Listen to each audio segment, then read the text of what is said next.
Hello, I'm Making Trot. This will be a media presentation seminar on To Kill a Mockingbird by Harper Lee.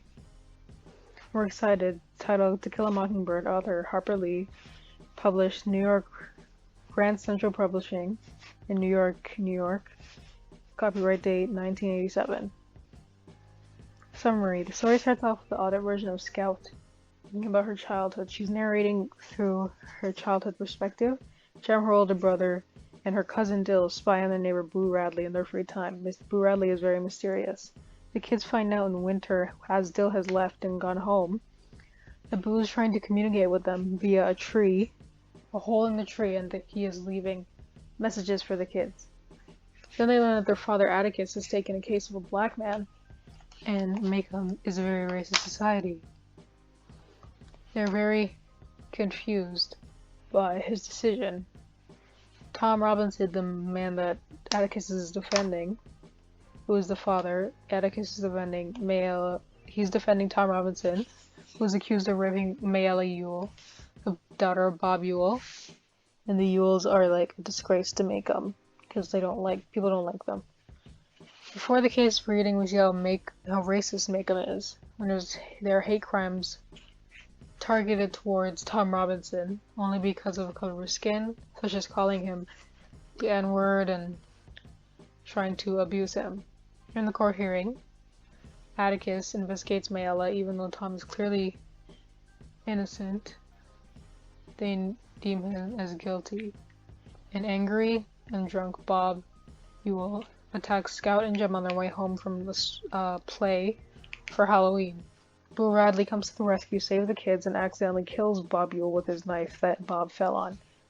The kids finally get to meet Boo, but Boo sadly has to stay home forever. Scout walks him home, and it's the last time she's ever seen him. There are a ton of symbols in To Kill a Mockingbird. These are the main three that I pointed out and I thought they were significant.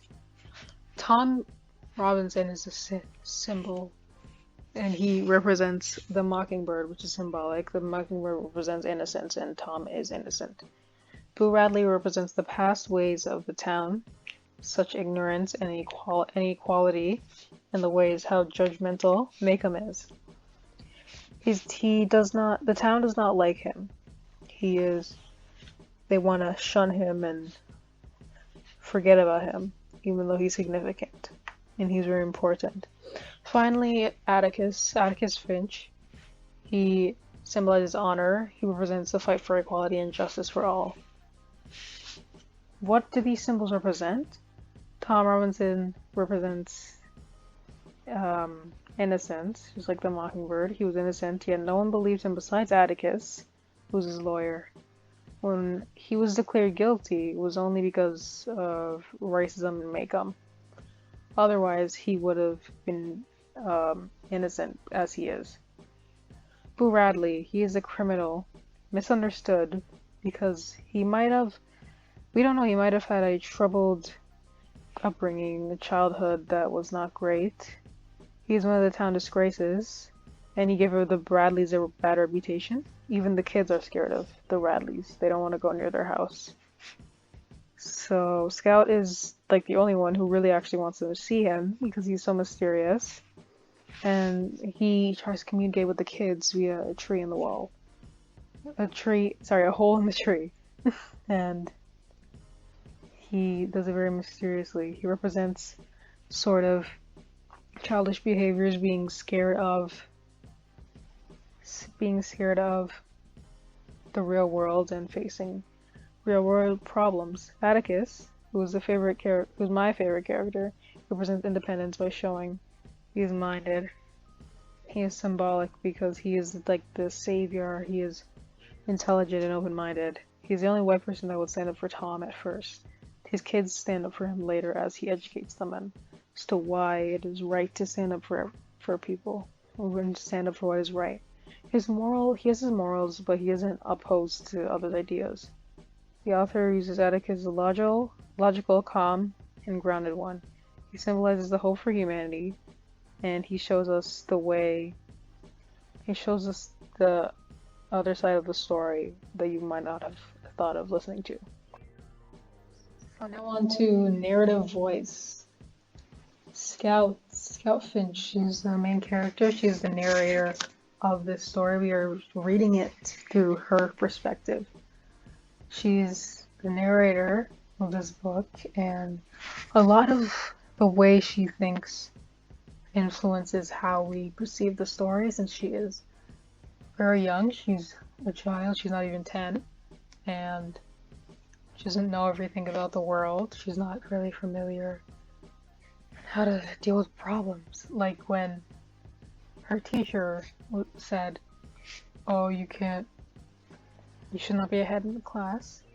It was frustrating, but Atticus said that's just how the school system is, and she still looks to Atticus and Jem for a lot of guidance in her life.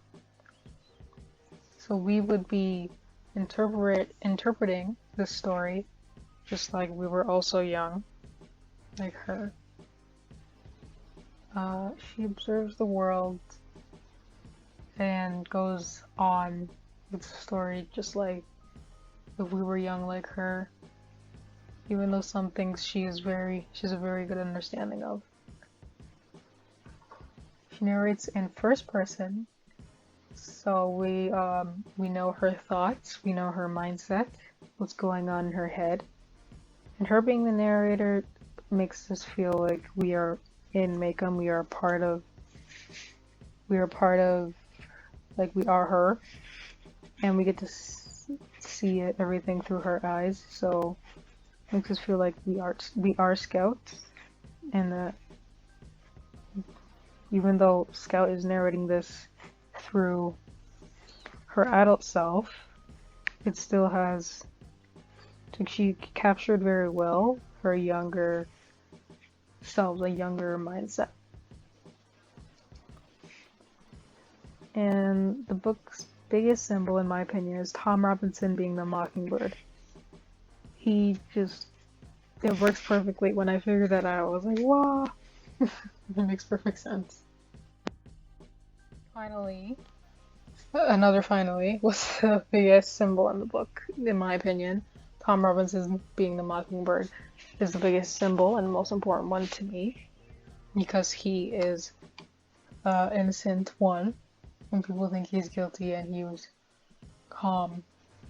Even though he sadly passes, he will never be forgotten.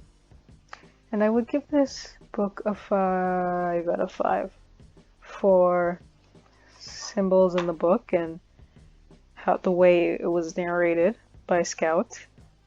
The book itself, I would give it a 3 out of 5. It wasn't really my favorite book. It wasn't my favorite read. Could have been better. And that is my presentation on Harper Lee's To Kill a Mockingbird.